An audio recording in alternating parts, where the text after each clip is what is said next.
کہاں؟ تو بتائیے اس کی دیواریں کیسی ہیں، اس کی محرابیں کیسی ہیں؟ اب انہوں نے نبی پاک کو ایک طرح سے معاذ اللہ جھوٹا ثابت کرنے کے لیے عجیب عجیب سوال کرنے شروع کر دیے، مگر انہیں معلوم نہیں تھا وہ بات کس سے کر رہے ہیں۔ وہ رب کے حبیب ہیں جن کے سبب کائنات بنی ہے۔ اللہ اکبر۔ اب دیکھو اس دن کیا ہوا، اللہ کریم نے اپنے محبوب کے سامنے، ہم کہتے ہیں نا ڈیجیٹلی، جناب آج کل جو ہے وہ کمپیوٹر کے ذریعے بہت ساری چیزیں ہم دیکھ سکتے ہیں، انٹرنیٹ کا زمانہ ہے۔ 1450 سال پہلے میرے رب نے اپنے حبیب کے سامنے بیت المقدس کو پیش کر دیا۔ آقا کی نظروں کے سامنے بیت المقدس آ گیا۔ نبی پاک نے فرمایا پوچھو کیا پوچھتے ہو؟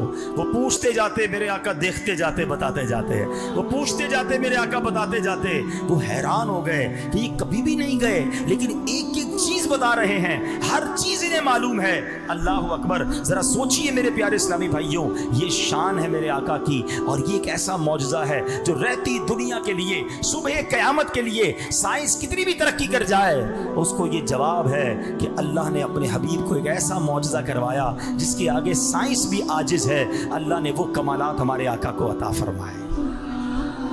اب معراج کی رات جو یہ سفر ہوا، اس میں بہت سارے واقعات ہوئے۔ نبی پاک علیہ الصلوۃ والسلام نے اس رات جو سفر کیا نا، اس کے 3 حصے ہیں۔ پہلے 3 معراج کے حصے ہیں۔ اللہ قرآن مجید فرقان حمید 15ویں پارے کے شروع میں فرماتا ہے، سبحان الذی اسری بعبدہ لیلا من المسجد الحرام الی المسجد الاقصی۔ پاک ہے وہ ذات جس نے اپنے خاص بندے کو رات کے کچھ حصے میں مسجد حرام سے مسجد اقصی کی سیر کرائی۔ پھر آگے فرمایا، الذی بارکنا حولہ لنریہ من آیاتنا، جس کے ارد گرد ہم نے برکتیں رکھی ہیں تاکہ ہم اسے اپنی عظیم نشانیاں دکھائیں۔ انہ هو السمیع البصیر، بے شک وہی سننے والا دیکھنے والا ہے۔ اب سفر کے 3 جو ہے نا وہ درجے ہیں۔ پہلا حصہ مکہ پاک سے بیت المقدس تک، اسے اسرا کہتے ہیں۔ آسمانی معراج جو مسجد اقصی سے سدرۃ المنتہا تک ہے، اسے معراج کہتے ہیں۔ اس کے بعد ہے لا مکانی، سبحان اللہ، سے معراج جو سدرہ سے آگے لا مکان کا سفر ہے، اسے عروج کہتے ہیں۔ سبحان اللہ۔ اب میرے پیارے اسلامی بھائیوں، یہ 3 حصے جو سفر کے ہیں یہ بڑے کمال کے ہیں۔ سفر معراج میں نبی پاک جب روانہ ہوئے نا، مکے سے روانہ ہوتے اور میرے آقا علیہ الصلوۃ والسلام نے 12 مقامات پر، نبی پاک نے اس پورے سفر میں 12 مقامات پر نماز ادا فرمائی۔ مکے سے روانہ ہوئے، پہلے مدینہ پاک نظر آیا۔ ابھی نبی پاک مدینے گئے نہیں تھے۔ ایک مقام پر پہنچ کر حضرت جبریل نے عرض کی کہ حضور یہاں اتریے، نماز پڑھیے۔ آپ نے نماز ادا فرمائی۔ حضرت جبریل نے عرض کیا، حضور آپ کو معلوم ہے آپ نے کس جگہ نماز پڑھی؟ جبریل امین نے خود ہی جواب دے دیا کہ آپ نے طیبہ یعنی مدینہ شریف میں نماز پڑھی ہے، آپ یہیں ہجرت کر کے تشریف لائیں گے۔ مکے سے پہلے مدینے کا سفر ہوا۔ پھر دوسرا مقام طور سینا، یہ وہ پہاڑ ہے جہاں حضرت موسیٰ علیہ السلام رب سے بات کرنے جایا کرتے تھے، وہاں 2 رکعت نماز ادا فرمائی۔ اس کے بعد تیسری راستے میں سفر ہوا تو حضرت جبریل نے ایک اور جگہ کہا، حضور یہاں بھی نماز پڑھیں۔ کہا یہ بیت اللحم ہے جہاں حضرت عیسیٰ علیہ السلام کی ولادت ہوئی تھی۔ اور آگے گئے تو آپ نے حضرت موسیٰ علیہ السلام کو دیکھا۔ نبی پاک کی حدیث ہے، مسلم شریف کی حدیث ہے کہ میں معراج کی شب میرا گزر حضرت موسیٰ علیہ السلام کی قبر سے ہوا جو ریت کے سرخ ٹیلے کے پاس واقع ہے۔ اس وقت موسیٰ علیہ السلام اپنی قبر میں کھڑے نماز پڑھ رہے تھے۔ اللہ اکبر۔ اب ذرا تھوڑا سا سمجھیے گا بات کو، دیکھیں آپ بیان غور سے سنتے جاؤ گے نا تو بہت سارے وسوسوں کی کاٹ، بہت ساری چیزیں کلیئر ہوتی چلی جائیں گی۔ پہلی بات تو یہ ہے کہ نبی پاک علیہ السلام حضرت موسیٰ کی قبر کے قریب سے گزر رہے ہیں، اس کا مطلب انبیاء کی، بزرگوں کی قبر پر جانا یہ نبیوں کا طریقہ ہے۔ اور اللہ نے نبی پاک کو کیسی آنکھ عطا فرمائی کہ قبر کے اندر بھی دیکھ رہے ہیں۔ اللہ نے یہ کیسا کرم فرمایا اپنے حبیب پر، کیسی نگاہ عطا فرمائی کہ قبر کے اندر حضرت موسیٰ کو نماز پڑھتے دیکھ رہے ہیں۔ تو سیدی اعلیٰ حضرت ابھی تو لکھتے ہیں نا کہ سر عرش پر ہے تیری گزر، دل فرش پر ہے تیری نظر، سر عرش پر ہے تیری گزر، دل فرش پر ہے تیری نظر، ملکوت و ملک میں کوئی شے نہیں وہ جو تجھ پہ عیاں نہیں۔ اللہ نے کیسی نگاہیں دی۔ اور تیسرا عقیدہ کلیئر ہو گیا کہ انبیاء جو ہیں وہ اپنی قبروں میں زندہ ہیں، وہ تو نماز پڑھ رہے ہیں۔ اللہ اکبر۔ اکبر, اللہ قرآن میں بھی تو یہ ارشاد فرما رہا ہے نا, بسم اللہ الرحمن الرحیم, ولا تحسبن الذین قتلوا فی سبیل اللہ امواتا بل احیاء عند ربهم یرزقون.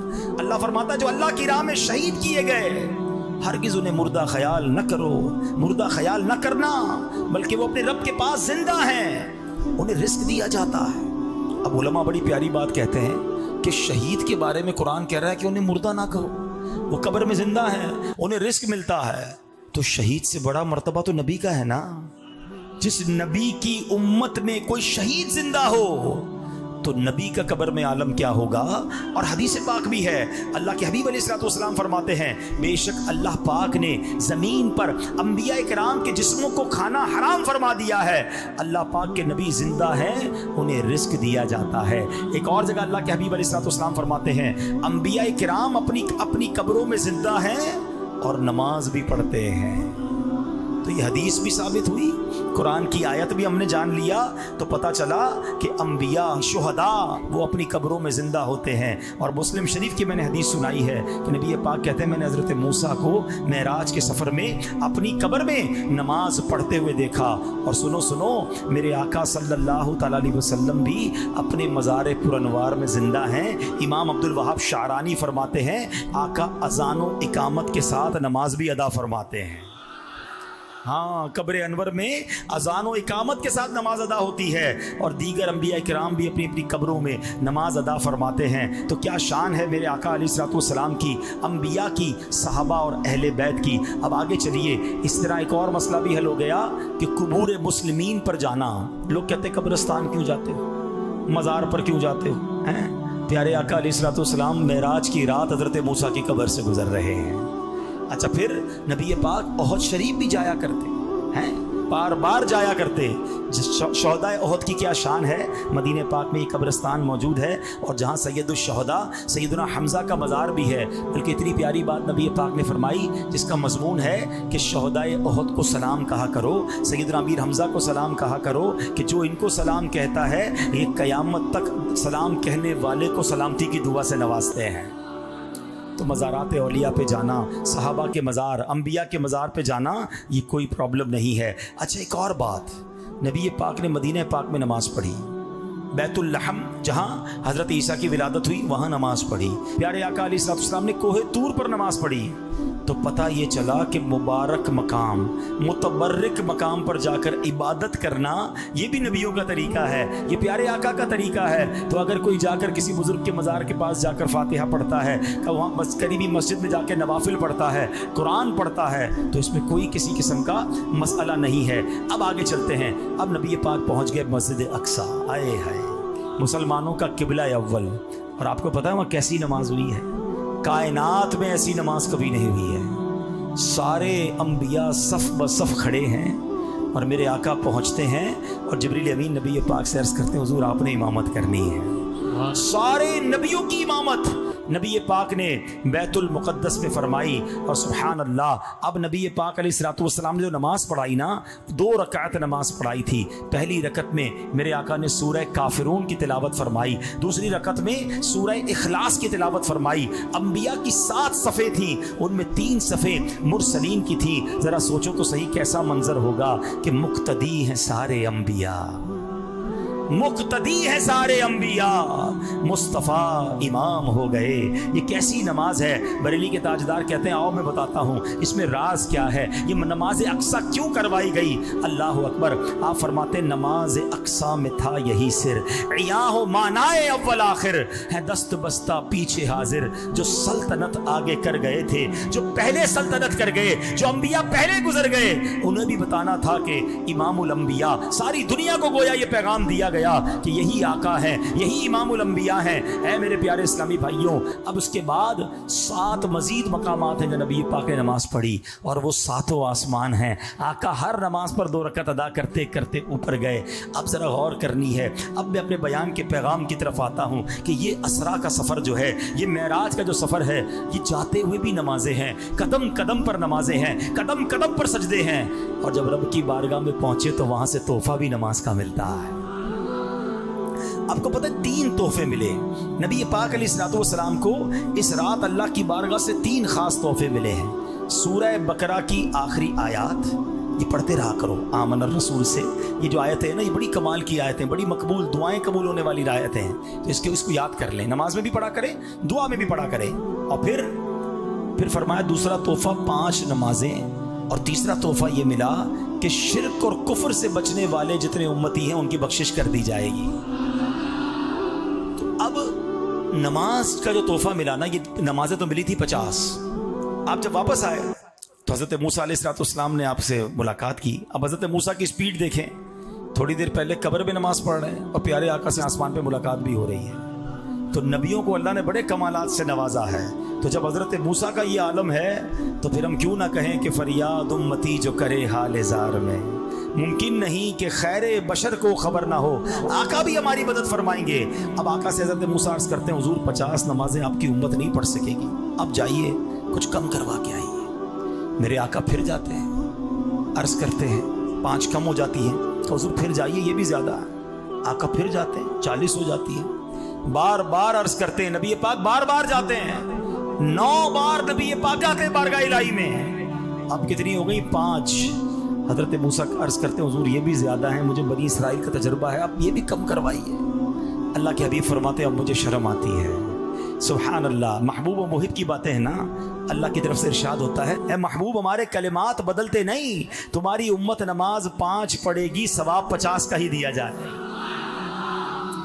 اب اس میں بھی بڑے مسئلے حل ہو گئے جناب کہ حضرت موسیٰ علیہ السلام تو دنیا سے پردہ فرما چکے تھے صدیوں پہلے، صدیوں کے بعد بھی مدد کر رہے ہیں۔ جو کہتے ہیں دنیا سے جانے کے بعد اللہ والے مدد نہیں کرتے، پھر تو ان کو 50 نمازیں پڑھنی چاہیے۔ حضرت موسیٰ نے مدد کی ہے، اس میں ان کو ماننا پڑے گا کہ ہاں حضرت موسیٰ کے مشورے سے نبی پاک گئے تھے۔ تو پتہ چلا اللہ والے دنیا سے جانے کے بعد بھی اللہ کی عطا سے مدد فرماتے ہیں۔ ایک مسئلہ تو یہ کلیئر ہو گیا۔ دوسری بات، حضرت موسیٰ خود بھی اللہ کے نبی ہیں، وہ خود ہی اللہ سے عرض کر دیتے یا اللہ 50 کی 5 کر دے، مگر انہوں نے نبی پاک سے عرض کیا تو پتہ چلا اللہ کی بارگاہ میں اللہ کے پیاروں کا وسیلہ پیش کرنا یہ بھی نبیوں کا طریقہ ہے۔ کوئی حرج نہیں اگر ہم اللہ کے حبیب کا وسیلہ اور اللہ کی بارگاہ میں اس کے نیک بندوں کا وسیلہ پیش کریں تو اس میں بھی کوئی پرابلم نہیں ہے۔ تیسرا، علماء نے بڑے عشق والی ایک بات کہی ہے کہ حضرت موسیٰ بار بار کیوں بھیج رہے تھے۔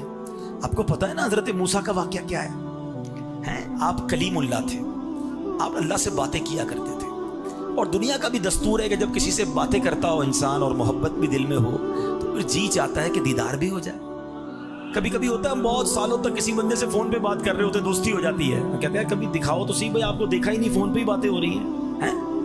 اب تو خیر ویڈیو کال آ گئی ہے تو بندہ ویڈیو کال کر لیتا ہے، پہلے ایسا بڑا ہوتا تھا جب ویڈیو کال نہیں ہوتی تھی، کاروبار چلتا رہتا تھا، بندے نے ایک دوسرے کو دیکھا ہی نہیں ہوتا تھا، اور کبھی کہتا ہے کبھی تو ملاقات کرو یار، فون پہ ہی بات ہوتی ہے۔ اب یہاں کلیم اللہ سے باتیں کرتے تھے، دیکھا نہیں تھا، عرض کرتے مولا تیرا دیدار کرنا ہے۔ ارشاد ہوا لن ترانی، اے موسیٰ تم مجھے نہیں دیکھ سکو گے۔ عرض کی یا اللہ دیدار کروا دے۔ تو اب کوہ طور پر ایک تجلی نازل کی گئی، دیدار نہیں ہوا، اللہ نے اپنی ایک تجلی بھیجی۔ حضرت موسیٰ وہ تجلی دیکھ نہ سکے، تاب نہ لا سکے، آپ بے ہوش ہو گئے۔ ٹھیک ہے، آپ نے صلاۃ والسلام میں ایک شعر بہت بار سنا ہوگا، اب آج ذرا سمجھو۔ ایک طرف حضرت موسیٰ تاب نہ لا کر بے ہوش ہو گئے ہیں، اور دوسری طرف اپنے حبیب کو بلایا جا رہا ہے، دیدار کروایا جا رہا ہے، جلوے دکھائے جا رہے ہیں۔ فرق دیکھو حبیب اللہ اور کلیم اللہ میں، اور یہ شعر آپ نے کئی بار صلاۃ والسلام میں سنا ہوگا کہ فرق مطلوب و طالب کا دیکھے کوئی، قصہ طور و معراج سمجھے کوئی۔ Try to understand the difference between طور and معراج، ان دونوں واقعات میں فرق سمجھو۔ قصہ طور و معراج سمجھے کوئی بے ہوش جلووں میں گم ہے کوئی۔ سمجھ آ رہی ہے؟ کوئی بے ہوش جلووں میں گم ہے کوئی، کس کو دیکھا یہ موسیٰ سے پوچھے کوئی، آنکھ والوں کی ہمت پہ لاکھوں سلام۔ یہ شان ہے حبیب اللہ کی، ٹھیک ہے نا۔ اچھا، اب حضرت موسیٰ کے ساتھ یہ واقعہ تو ہو چکا تھا، وہ دیدار تو کر نہیں سکے تھے، انہوں نے کہا کہ نبی یہ پاک دیدار کر کے آئے ہیں۔ اچھا، یہاں بھی ہوتا ہے ایسا، عاشقوں کے انداز ہوتے ہیں۔ اب کوئی بیچارہ غریب، کوئی دور مدینہ نہ دیکھا ہو جس نے، تڑپ رہا ہو، مدینہ دیکھا نہیں اس نے، اب کوئی مدینے سے آتا ہے تو کیا کہتا ہے؟ یار تمہاری آنکھیں دیکھ لوں جس نے مدینہ دیکھا، میں ان آنکھوں کو چوم لوں جس نے مدینہ دیکھا. وہ شاعر کہتے ہیں نا، ان کی آنکھوں کا نور تو دیکھو جن کا دیکھا ہوا مدینہ ہے، جن کا دیکھا ہوا مدینہ ہے. ہم نارملی یہ کرتے ہیں نا کہ جو مدینہ دیکھ کے آتا ہے بندہ کہتا ہے میں اس کی آنکھیں دیکھ لوں. حضرت موسیٰ نے کہا میں نے تو رب کو نہیں دیکھا، محبوب ابھی تازہ تازہ دیکھ کر آئے ہیں. کہا حضور ذرا دوبارہ جائیے نا، 5 نمازیں اور کم کروا کر آئیے. آقا رب کی بارگاہ میں گئے، واپس آ رہے ہیں، حضرت موسیٰ پھر ان آنکھوں کو دیکھ رہے ہیں. حضور دوبارہ جائیے، حضور دوبارہ جاتے ہیں، دوبارہ آتے ہیں، حضرت موسیٰ پھر ان آنکھوں کو دیکھ رہے ہیں. یہ آنکھیں رب کو دیکھ رہی ہیں، حضرت موسیٰ ان آنکھوں کو دیکھ رہے ہیں. اچھا ایک اور بڑا کمال کا سوال ہے کہ معراج کی رات پھر حاضری کتنی بار ہوئی؟ آقا رب کی بارگاہ میں گئے کتنی بار؟ ایک بار تو بلایا گیا. اب بڑی کمال کی بات کہنے جا رہا ہوں، بات بڑی باریک ہے. کوئی بہت بڑا دربار ہو، کوئی بہت مشہور آدمی ہو، کوئی بڑا دنیا کا صدر وزیر اعظم ہو، ہمیں اپوائنٹمنٹ ملے، ہمیں بلایا بھی جائے، ہم ایک بار تو اس کی اجازت کے ساتھ جا سکتے ہیں، مگر باہر نکل کر دوبارہ نہیں جا سکتے ہیں، کیونکہ دوبارہ اجازت لینی پڑے گی نا. اس نے تو ایک بار بلایا تھا.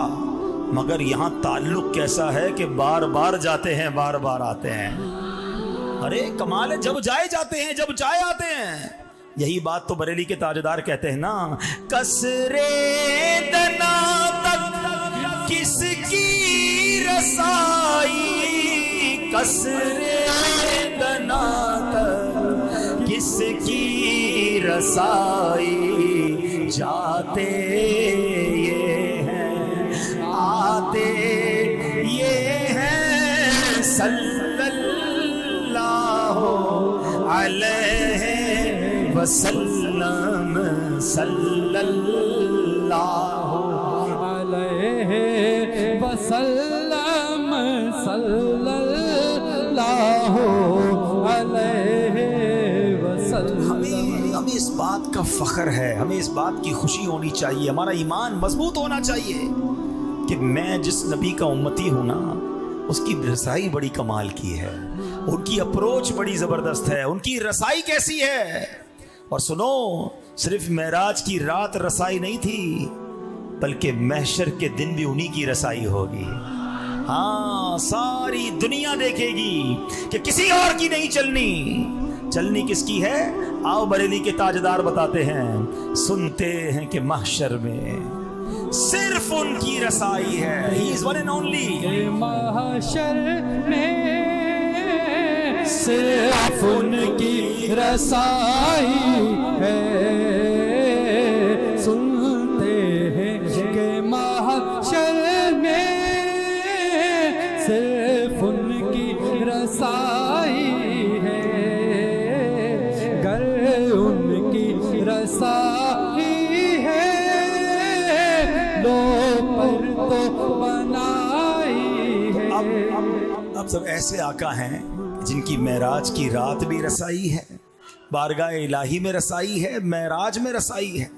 تو پھر تو اس آقا سے تعلق مضبوط کر لو نا، کیونکہ انہوں نے ہی کام آنا ہے، انہوں نے ہی شفاعت کرنی ہے، انہوں نے ہی بخشوانا ہے. اگر وہ ناراض ہو گئے تو مارے جائیں گے.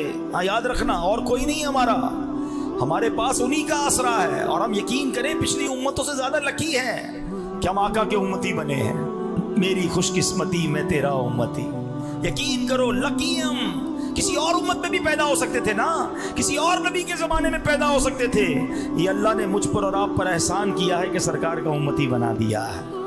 اب جب امتی بنے ہونا، غلام بنے ہونا، تو پھر پکے غلام بنو نا، سچے عاشق بنو نا. نماز کتنی بڑی نعمت ہے آپ کو پتہ ہے؟ جتنے احکام، روزہ، زکوٰۃ، حج، اسلامی احکام جبریل امین آقا کی بارگاہ میں زمین پر لے کر حاضر ہوتے تھے. مگر نماز کی اہمیت سمجھو کہ محبوب کو لا مقام پر بلا کر عطا فرمایا گیا ہے، سدرۃ المنتہا اور اس سے آگے بلا کر دیا گیا ہے۔ سوچو نماز کی اہمیت کیا ہے۔ اور سبحان اللہ، سنو کہ جو نماز ہے نا، وہ نماز مومن کی معراج ہے۔ الصلاۃ معراج المومن، ارے نماز ہماری معراج ہے۔ آج آقا کی معراج کی بات سن رہے ہو نا، کہ نبی پاک کو معراج ملی، اس رات آقا خالی ہاتھ نہیں آئے، ہماری بھی معراج لے کر آئے ہیں کہ تم نماز پڑھ لو۔ اور سنو اے نمازیوں، بندے تو ہم بھی ہیں نا، تمنا تو ہماری بھی ہے نا کہ پیارے آقا نے تو خالق کا دیدار کیا ہے، ہم بھی تو دیکھتے مالک کیسا ہے، خالق کیسا ہے۔ جس رب نے دنیا اتنی خوبصورت بنائی، اس رب کی خوبصورتی کا عالم کیا ہوگا، ہیں؟ مگر ہم تو بندے ہیں، ساڑی تو کوئی پہنچ ہی نہیں ہے۔ سنو میرے آقا نے مہربانی پتہ کیا کی، خود تو دیدار کر آئے، ساڑھے دیدار کا بھی انتظام کر دیا ہے، ہمارے دیدار کا بھی انتظام کر دیا۔ کیسے؟ روایتوں میں آتا ہے جو نمازی ہوتا ہے نا، نماز پڑھنے والا، رب راضی ہو گیا تو قیامت کے دن اللہ اسے اپنا دیدار عطا فرمائے گا۔ نماز پکڑ لو، یہ کمال کی کنجی ہے، ہاں یہ نماز چابی ہے سکسیس کی۔ اور نماز کے فضائل، اللہ اکبر، نماز بیماریوں کو دور کرتی ہے، نماز اندھیری قبر کا چراغ ہے، نماز مومن کی معراج ہے، نماز دین کا ستون ہے۔ اور سنو میرے آقا فرماتے جعلت قرۃ عینی فی الصلاۃ، نماز میں میری آنکھوں کی ٹھنڈک ہے۔ امتی ہوں، آقا سے محبت بھی کرتا ہوں، تو جس میں آقا کی آنکھوں کی ٹھنڈک ہے اس کو پکڑ لوں نا میں، پھر کیسے نماز قضا ہوگی؟ اور جو نماز نہیں پڑھتے، یہ کوئی چھوٹا جرم نہیں ہے۔ آج ہمارے سامنے کوئی شرابی آ جائے، ہم کہتے ہیں اوہ شراب پیتا ہے، او یہ تو جواری ہے، او یہ تو ہیروئنچی ہے، اور یہ تو بدکاری زنا کرتا ہے۔ یقیناً یہ بڑے گناہ ہیں، یہ چوری کرتا ہے، بڑے گناہ ہیں۔ مگر نماز نہ پڑھنا ان سب سے بڑا گناہ ہے، یہ ان سب سے بڑا کبیرہ گناہ ہے، لیکن کسی کو ٹینشن ہی نہیں۔ آج ہمارے گھر بچی کا رشتہ کرنا ہو تو کیا ڈھونڈتے ہیں؟ شرابی تو نہیں، جواری تو نہیں ہے، کوئی غلط کام چوری چکاری تو نہیں کرتا۔ او بھائی یہ پوچھو نماز پڑھتا ہے کہ نہیں پڑھتا، نماز ہی نہیں پڑھتا کوئی بات نہیں، معاذ اللہ۔ حالانکہ نماز فرق ہے مومن اور کافر کے درمیان۔ جو بے نمازی ہوتا ہے، نبی پاک نے اپنے ہاتھوں کو ملا کر بتایا کہ اللہ ناراض ہو گیا نا تو اس کو قبر ایسے دبائے گی جیسے کہ پسلیاں ٹوٹ پھوٹ کر ایک دوسرے میں پیوست ہو جائیں گی۔ اس کی قبر میں گنجا سانپ مسلط کر دیا جائے گا جو قیامت تک اسے مارتا رہے گا۔ کیسے نماز قضا ہو جاتی ہے بھائی؟ کچھ لوگ ملتے ہیں کہتے ہیں یار بس 4 نمازیں پڑھ لیتا ہوں، فجر میں آنکھ نہیں کھلتی۔ اچھا فجر میں آنکھ نہیں کھلتی، جس دن صبح سویرے ٹرین ہو تمہاری وہ بھی مس ہو جاتی ہے؟ کبھی یہ کہا یا ٹرین چلی گئی آنکھ نہیں کھلی؟ کسی کی فلائٹ ہو اس کی آنکھ نہیں کھلتی؟ نہیں، وہ تو جناب رات کو ایئرپورٹ پہنچ جاتا ہے۔ کبھی نوکری جہاں کرتے ہیں، سیٹ نے کہا صبح 7 بجے آنا ضروری، میٹنگ ہے بہت ضروری ہے، 6:30 بجے اٹھ جاتا ہے بندہ، بھائی صاحب ناراض ہو گیا تو نوکری سے نکال دے گا۔ ساری چیزیں ٹائم پہ ہو جاتی ہے، نماز میں تمہاری آنکھ نہیں کھلتی۔ اس کا مطلب یہ کہ نماز کی وہ اہمیت نہیں ہے تمہارے نزدیک، ورنہ کیسے مومن کی ڈکشنری میں نماز قضا کیسے ہو سکتی ہے؟ اگر آپ کھڑے ہو کے نماز نہیں پڑھ سکتے، آپ کو بیٹھ کے پڑھنی ہے، نماز پڑھنی ہے۔ لیکن لوگ نمازیں قضا کرتے اور ان کے ماتھے پہ بل بھی نہیں آتا۔ ابھی تھوڑے دنوں پہلے کی تو بات ہے، ترکیہ میں زلزلہ آیا نا، دیکھا نا آپ نے، 40 سیکنڈ میں کیا ہوا؟ جو گھر والے تھے وہ بے گھر ہو گئے، 40 سیکنڈ پہلے جو صحت مند تھے وہ معذور ہو گئے، 40 سیکنڈ پہلے جو زکوٰۃ دینے والے تھے وہ زکوٰۃ لینے والے بن گئے، 40 سیکنڈ پہلے جو زندہ تھے 40 سیکنڈ بعد دنیا سے چلے گئے، لاکھوں لوگ شہید، معذور، بے گھر ہو گئے۔ مگر ہم پھر بھی، میں یہی سوچتا ہوں کہ یار ایسا زلزلہ جس سے ہم سب نے مناظر دیکھے ہیں، مگر کیا ہماری مسجد میں نمازی بڑھ گئے؟ کیا ہم نے توبہ کر لی کہ یار میں بھی کسی دن سوؤں گا اٹھوں گا ہی نہیں؟ آپ کو پتہ ہے زلزلہ کتنے بجے آیا ہے؟ صبح 4:15 بجے آیا ہے۔ 99% لوگ اپنے گھروں میں تھے، بستر پر تھے اور سوتے سوتے ہی چلے گئے۔ بچپن میں ایک جملہ سنتے تھے نا، ایک شعر سنتے تھے، سونے والے رب کو سجدہ کر کے سو، کیا خبر اٹھے نہ اٹھے صبح کو، کیا خبر تیری صبح ہو نہیں اور صبح ہو تجھ ہو زیر زمین۔ یہ تو ایسا ہی ہوا نا، سوتے ہی چلے گئے۔ جو فلمیں دیکھ کر سوتا ہے، معاذ اللہ شراب پی کے سوتا ہے، بدکاری کر کے سوتا ہے، دوستوں کے محفل میں بیٹھ کر غیبتیں کر کر کے سوتا ہے، رات بھر کیا کرتے ہیں ہم لوگ،